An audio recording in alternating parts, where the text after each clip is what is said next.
Assalamualaikum. Kita semua kan pengen ya dicintai baik sama Tuhan maupun sama sesama kita. Tapi kira-kira ada nggak sih satu amalan aja yang bisa ngasih kita dua-duanya sekaligus? Nah, ternyata jawabannya itu ada. Dan di pembahasan kali ini kita bakal kupas tuntas. Oke, ini dia gambaran besar pembahasan kita. Pertama, kita bakal mulai dari pertanyaan paling mendasar soal cinta. Terus, kita akan gali satu jawaban yang luar biasa langsung dari Nabi. Abis itu, kita coba pahami konsep kuncinya, yaitu zuhud. Lalu kita lihat, gimana sih dampaknya di kehidupan kita?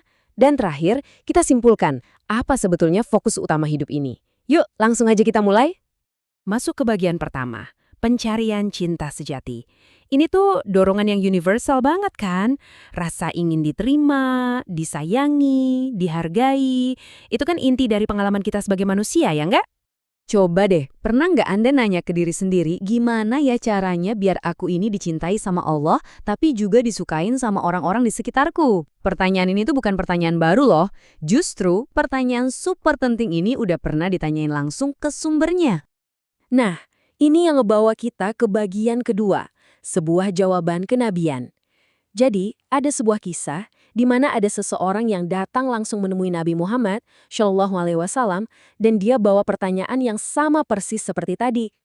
Dan inilah jawabannya. Orang ini bertanya, "Wahai Rasulullah, tolong tunjukin aku satu amalan yang kalau aku kerjain, Allah bakal cinta sama aku dan manusia juga bakal cinta sama aku."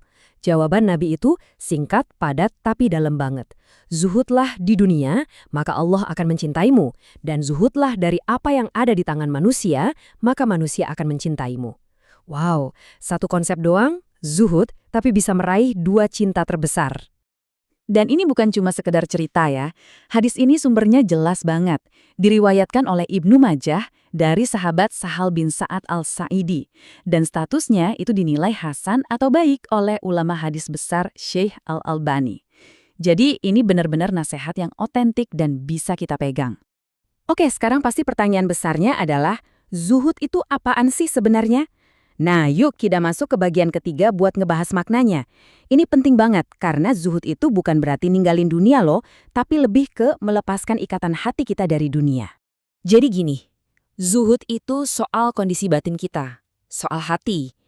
Ini tentang kita ngatur ulang fokus hati kita. Jadi ketika janji pahala dari Allah itu terasa jauh lebih nyata dan lebih berharga dibanding apapun yang lagi kita pegang di dunia sekarang, nah itulah zuhud.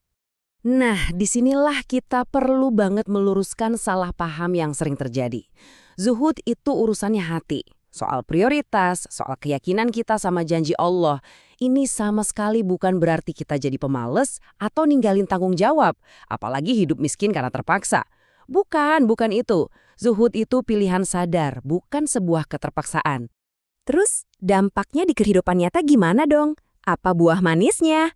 Nah, ayo kita lanjut ke bagian 4. Buah manis dari zuhud. Biar kita lihat gimana pola pikir ini benar-benar bisa mengubah cara kita bertindak. Coba kita lihat gimana zuhud ini bekerja. Waktu bersedekah, orang yang zuhud itu nggak takut jadi miskin. Karena dia yakin investasinya ke Allah itu untungnya jauh lebih gede.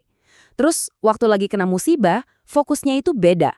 Bukan cuma pengen penderitaannya cepat selesai, tapi justru berharap bisa dapat pahala di balik ujian itu. Ini kan sebuah perubahan mindset yang transformatif banget ya. Oke, pada akhirnya semua ini mengerucut ke satu kesimpulan besar. Kita sampai nih di bagian terakhir. Apa sih yang seharusnya jadi fokus utama kehidupan kita? Apa jalan yang bisa membawa kita menuju ketenangan dan kemuliaan yang sejati? Jadi ini dia intinya. Koin terpenting yang bisa kita bawa pulang. Jadikan akhirat sebagai tujuan utama kita.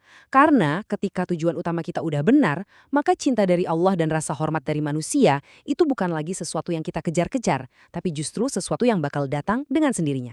Karena pada akhirnya, saat hati kita udah nggak lagi diperbudak sama dunia dan nggak serakah sama apa yang dimiliki orang lain, nah disitulah letak ketenangan dan kemuliaan yang sebenarnya. Allahu Ta'ala a'lam bishawab.